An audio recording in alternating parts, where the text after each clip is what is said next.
عليكم ورحمة الله وبركاته. إخواني، طريقة استعمال الكالسيوم الري.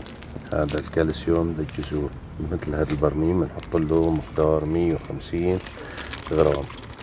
شايفين 150 غرام في هذا البرميل، وبنحركه هلا وبنسقي فيه الخيار والكوسة مشان الأصفار. هاي طريقة استعمال الكالسيوم في هذا الشكل.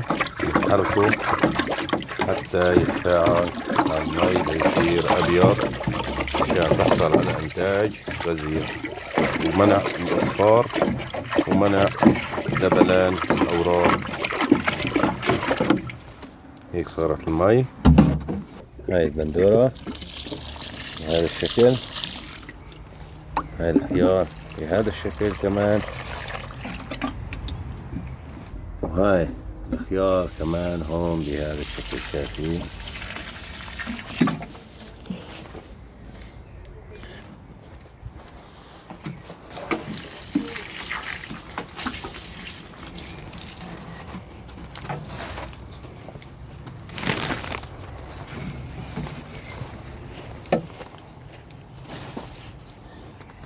هاي الكوسة كمان نفس الشي، كله بنسقيه لو بالأسبوع مرة.